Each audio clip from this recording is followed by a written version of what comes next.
Greetings, my beautiful lovelies. It's Emmy. How are you? It's great to see you and welcome back. Today's video is sponsored by Helix Sleep. Helix Sleep are the makers of premium mattresses and bedding that are customized to suit your needs and conveniently delivered right to your doorstep. We've had our Helix Sleep mattress now for a couple years and we are getting terrific sleep. I especially like that Helix offers a sleep quiz which will pair you up with the perfect mattress. You just enter your sleeping preferences. For example, I happen to be a side sleeper, I prefer a firmer style mattress, and I share my bed with my husband, who also took the quiz, and it came up with the perfect compromise in the Helix Sleep Dusk Luxe. We've been getting terrific sleep. We wake up well rested, our backs feel supported, and at this point my entire immediate family has a Helix Sleep mattress and they are getting great sleep as well. We love our Helix Sleep mattress, especially if you compare it to our old one, which we inherited, and it served us well, but it was definitely time to be replaced. Helix has 20 unique mattresses to choose from and recently launched a series of mattress toppers offering sleep solutions for everyone. And Helix recently sent me their premium mattress topper, which is really great if you're looking for more cushion and support, especially off your shoulders and your hips. And we've been using it on our guest bed, and our guests say that they're getting terrific sleep. Besides the great comfort, I really like that our mattress arrived right at our doorstep. If you live in the US, shipping is free, and our mattress came rolled up in a cardboard box, which is really great to maneuver up our narrow flight of stairs, and I was able to set it up myself. Helix also wants you to be happy. They offer a 120-night sleep trial to make sure you love it. There's a lifetime warranty and seamless returns and exchanges. So with the new year, it's a great time for a restart. So why not reset your sleeping space with Helix Sleep? You can click the link down below or head over to helixsleep.com/emmymade and take advantage of their New Year final hours sale. It's 20% off site-wide. Big thanks to Helix Sleep for sponsoring this video and for their continued support so I can make better videos for all of you. Alright, my lovelies, today we're going to be making an Italian love cake. Isn't that a terrific name? Now, I'm not sure how much Italianness is actually based in this recipe because we're going to be using a box of cake mix. We are going to be using some ricotta cheese, so perhaps that makes it more Italian, but there's been no evidence pointed to me that this is in any way based in a true Italian recipe. But it's in the name, love is in the name, which I love, and reading through the ingredients, it sounds like it's going to be an absolutely delicious cake. But what has me really interested about this cake is that it flips a bit during baking. We're going to be making a box cake mix. We're going to make it according to package directions, and then on top of that, we're going to add a layer of ricotta cheese. And in the baking process, the layers will flip. The cake will rise to the top and the ricotta will sink to the bottom, so we'll have this kind of flipsy thing happening, and then we're going to top it with a whipped chocolate layer on top. It looks decadent and sounds really easy to make, and I think it would be perfect to make for anyone that you love. So let's go ahead and get started. So we're going to prepare our baking dish. This is a glass 9 by 13 inch pan. We're going to use some baking spray along with a parchment sling, meaning the parchment is going to be on two sides of the cake. So parchment sometimes likes to cave in, so I made sure that it rolled outward. Otherwise, it's difficult to fill sometimes. Okay, so done, easy. So for my cake mix, I'm using a box of Devil's Food cake. Just a decadent chocolate cake. Any chocolate cake will work. And this one requires a cup of water and oil and 3 eggs. Cake mix. 1 cup of water. Half a cup of oil. Dink. This bowl is looking a little small. Forever choosing bowls that are too small. 3 eggs.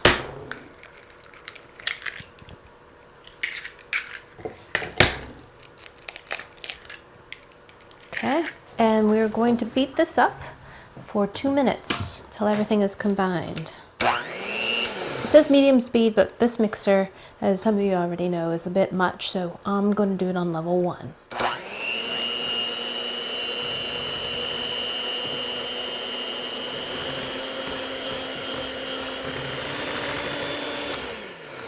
Okay, that looks good to me. I'm going to give it a couple turns with the spatula to make sure everything is incorporated and that the sides are scraped down and into our prepared pan. So remember, the chocolate is on the bottom as of now, and after we bake it, it's supposed to flip. Hi lovelies, guess what? I messed up. I forgot an ingredient, and I'm glad I caught it before we moved on and just completely forgot it entirely. So we're supposed to add a teaspoon and a half of instant espresso. I have some in this bowl here, and we're supposed to beat that with this chocolate cake mix. So guess what we're gonna do?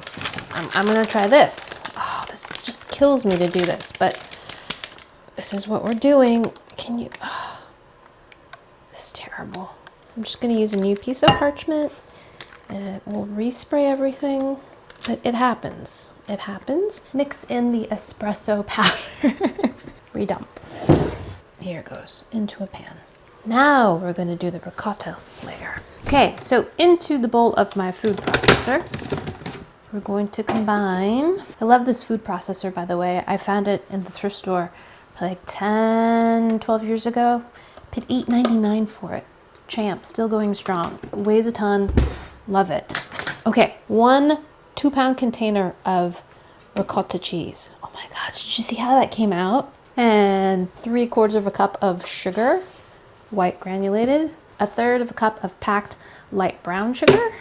1/2 teaspoon of salt. A couple teaspoons of extract vanilla. And 3 more eggs. I've had to buy eggs recently because our chickens have not been laying. They usually take a break during the winter time. Some people set up lights because apparently chickens lay based on the amount of daylight they get. So some people put lights on in their coops so that it kind of simulates more sunlight. I don't do that. Let the girls have their little break. So I've been buying eggs recently. So that is everything. And we're gonna put the lid on and whiz this around for about 30 seconds or until everything is well blended and pourable. So here we go.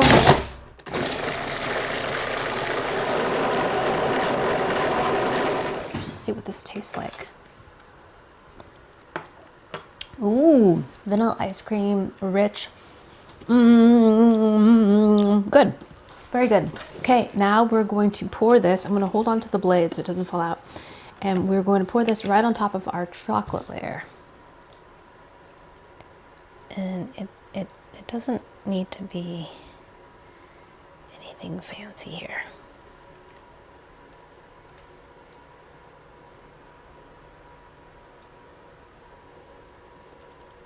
So that has increased the volume of this quite a bit. Now this goes into a preheated 350-degree oven, and we're going to bake it for about an hour to an hour and 10 minutes, or until a toothpick comes out clean. And then we have to let it cool entirely, totally, completely. At least 2.5 hours is the recipe. Longer is even better, because the next layer we're going to add contains some gelatin and whipped topping, so it needs to be cold, otherwise it's just going to melt all over the place. So let me put this in the oven. Alrighty, so once your cake is baked and fully cooled, we can make the pudding whipped topping. So you're going to take 1 box of instant chocolate pudding mix and add 2 cups of cold water, and then beat that for 2 minutes to get everything nice and dissolved. And then you're going to let that sit for 1 minute so it can start to set up. Then you're going to add 1 container of Cool Whip or whipped topping, or you can substitute whipped cream if you like. And you're just going to gently fold that into the chocolate pudding. Then you're going to take this and then pour that over your fully cooled cake, smooth it all out, and then place that covered in the refrigerator for at least 4 hours, if not overnight, if you've got the time. And this will allow the gelatin to set up, and then that will give us nice little slices, I hope. That's what the directions said. So that's what I'm gonna do after this bakes. It's gonna cool completely, and then I'm gonna make the topping, and then I'm going to put it to bed, and then tomorrow we can give everything a taste. Alrighty, lovelies. See you in a little bit. Alrighty, lovelies, here is our fully chilled cake. It is nice and weighty, and I went ahead and covered it with a combination of pudding mix and whipped topping. Look at that. And I went to a little extra effort and drew these little diagonal lines into it just for a little added interest. You know what I mean? A little visual interest. I did mix my pudding mix with a whisk. In hindsight, I probably should have used an electric mixer because I have little flecks of pudding mix in the top. Not sure if that's going to show up on camera, which isn't the end of the world, but it would be preferable not to have little flecks, I think, in it. It's going to taste fine. It's going to taste great, but you know, use an electric mixer if you have one. Let's cut into it and see how our cake turned out. Okay. So the topping looks very fluffy and not too set. Okay, have some stickage. Did not get my full slice out. Dang it. So indeed, can you see that? The layers switched. We have the ricotta on the bottom and the chocolate on top. Can you see that? Now the ricotta's on the bottom and the chocolate's on top.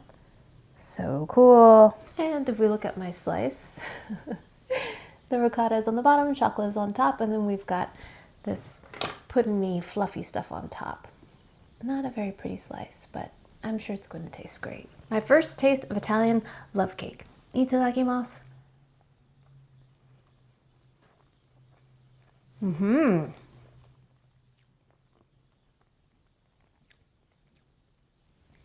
That's good. I was very curious to see how the ricotta would taste in there. And it's cheesecake-like.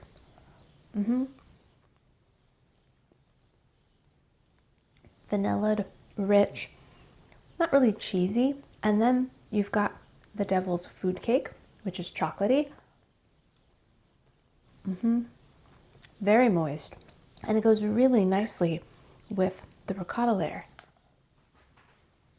And then you've got this whipped, fluffy topping on the top that has a light chocolate flavor. But the texture is like whipped cream, very airy and light and not too sweet. I think that's what I like most about this cake, is that it feels indulgent in the sense that it's a dessert packed with chocolate and vanilla and cheese, but it's not too heavy and too sweet. It's got a nice balance of sweetness. It tastes like a fancier version of a store-bought cake. I'm smiling as I say that because essentially that's what it is. We've taken store-bought cake mix and zhuzhed it up, and that's what it tastes like. And I love that you can make this ahead and store it in the refrigerator and just bring out the whole dish when you're ready to serve it. It makes a ton. It doesn't require much work at all, and it's delicious. See, crushed a whole entire slice. So there you have it, lovelies. The Italian love cake that you can make for your Valentine or for whomever you love, or for yourself for that matter. It's worth the time and effort, and you've got a lot of cake to eat and to share. Alright, my lovelies, thanks so much for watching, and big thanks to Helix Sleep for sponsoring this video. If you'd like to check out Helix for yourself, you can click the link down below or head over to helix.com/emmymade and take advantage of their New Year final hour sale. It's 20% off site-wide. Thanks again for watching. I hope you enjoyed that one. I hope you learned something. Please share this video with your friends. Follow me on social media, like this video, subscribe, and I shall see you in the next one. Toodaloo, take care, bye!